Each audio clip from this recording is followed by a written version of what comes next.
when we write a resume, we try to represent the best of ourselves, right? We try to represent ourselves on paper so they don't see all of this. They don't see who we are. They don't know our struggle. They don't know what we've been through. They don't know how hard we work just to be able to apply to a job like this. But we, as African Americans, we have this added layer of controversy, this added layer of, what do you want to call it? Secrecy. This added layer of, you aren't good enough to work here. And they put barriers in front of us. They've been putting barriers in front of us. Look at our resume. First thing they judge you by, your name. They only give you about 30 seconds before they judge you and throw your resume in the trash anyway. So, your name. Hey, Keisha. Trash. Jaquanda. Trash. LaMichael. Trash. Stephanie. Possible. Kimberly. Oh, possible. David. Oh, possible. Then, what they'll do, right? Because they can do this now. Get your resume, get your name, do a YouTube search. Oh, I don't like that hair. Trash bio. That's why they had to enact a law just so African Americans wouldn't be discriminated against because of their hair. Now imagine that. Imagine because of the way your hair grows out of your head and you can style it in certain ways, a job will tell you, you can't work here. That image isn't professional. And the African American is saying, well, what? Not professional? I did everything right. I did everything they told me I was supposed to do. I graduated high school. I went to a good school. I went to a good college. I graduated top of my class. Only for you to tell me that because of the way that my hair grows naturally out of my head, I am not able to work for your Fortune 500 company.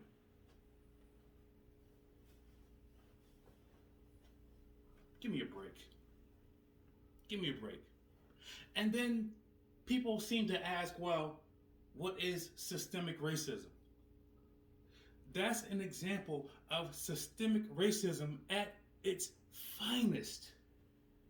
When you look at somebody's resume, their CV, their cover letter, when you look at what we do as resume writers, we put people at the top of the list. The cream of the crop. The creme de la creme. Okay? We make people look as best as they can because people pay to come to us for our services. We negotiate, we delegate, we have long conversations with clients, painful conversations with clients about how to make them look good to get the job of their dreams. And then think of us. Think of this. Africa. Think about all the laws that were put in place to make sure people who have this skin color never, ever accelerate in the workplace. The Jim Crow laws.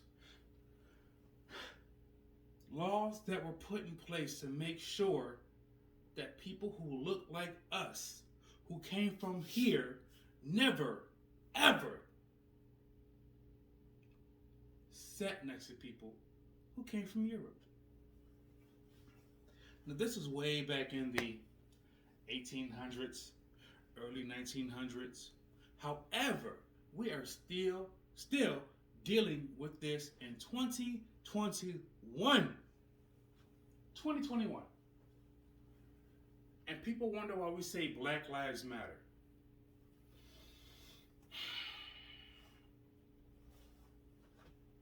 It's because all we do in this country, all we have done, and all we will continue to do is ask to be treated equal. How can you be discriminated against by your resume? Maybe because my name is LaMichael instead of Joshua. Or maybe because my name is Keisha instead of Kimberly.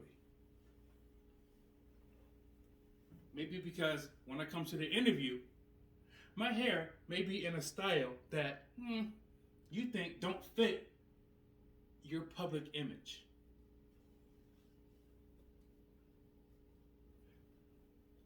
It's a known fact, well-known fact. People who have this hue have to work twice, sometimes 3 times as harder as everyone else just to prove that we have the same set of skills as everyone else.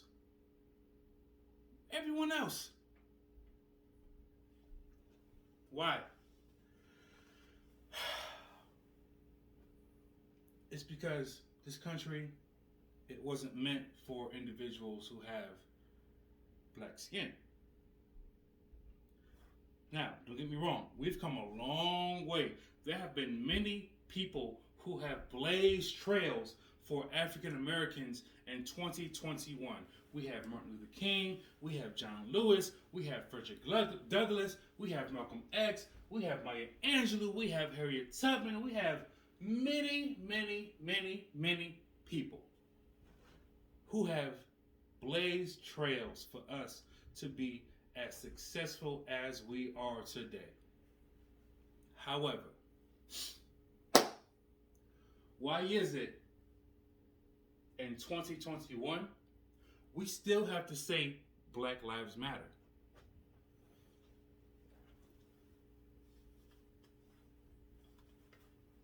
That's just a question. Why is it in 2021 we still have to say Black Lives Matter? When Abraham Lincoln got rid of slavery with the Emancipation Proclamation way, way, way back in 1800 something. And it reminds me of a song, because I'm a big hip hop head. T.I. said, the Emancipation Proclamation ain't nothing but a piece of paper. That hit my soul. That hit my soul. Because you know what? We are still trying to prove we are worthy. When we see somebody who we know didn't go to college, or when we have conversations with people who don't have the same skill set as we have, and say, hey, why am I not your superior? And they say, oh, well, my dad knows the CEO. My brother is a CFO. Why didn't I have to work as hard as you had to work to get an interview? Oh, well, this is my dad's company. How do you think that makes us feel? Horrible. And then see, when we get into companies, great companies, good paying jobs, I've been there, right?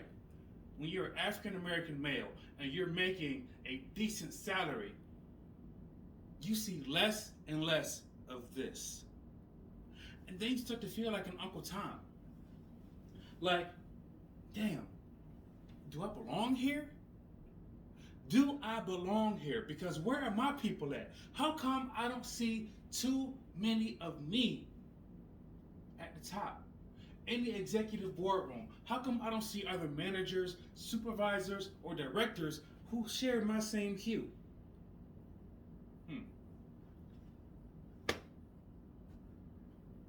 It's because we don't go to the same colleges that some of them do. We don't have the same connections that many people have in corporate America. Just going to show we have to work 3 times as hard just to get the same position that the next person who sits next to us has. Imagine this. We've all been here. You in a group meeting, you in the boardroom, wherever, you sitting next to whoever, they ask a question that you know the answer to. You probably ain't gonna say it because you don't want to be the angry black guy, the angry black woman in the office. And you just look at them. Okay, sis. Okay, bro. And you wouldn't even say nothing. Because in the workplace, when we do stuff, it's hostile. Look at me. I'm a large black man. But what you don't know by looking at me, college educated, a master's degree, I own my own small business, I sit on multiple boards, I help other people get jobs. I sit on the board of the National Association of African American Resume Writers to help people like me who come from here, who didn't get a chance to live here because we were stolen, get jobs. However, on paper, I still have to go through everything that everyone else has to go through.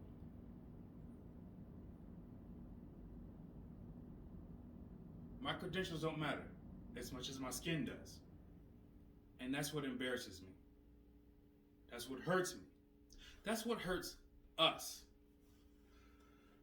Our credentials do not matter as much as the color of our skin does. No matter how good we make a client look on a resume, or no matter how good our resume looks, they judge you by your name. Some people judge you by the college you went to. Oh, you went to Morehouse? That's a HBCU. Historically Black College or University. Why do we have these in the first place? It's because the world didn't want people who had this hue to go to college with their students. So we had no other choice but to create our own. And that's what people don't get. They don't get it. They do not get most of the opportunities that we had or that we have in this country. We had to get to ourselves, including resume writing, including going to college to look good on these resumes that all of you write.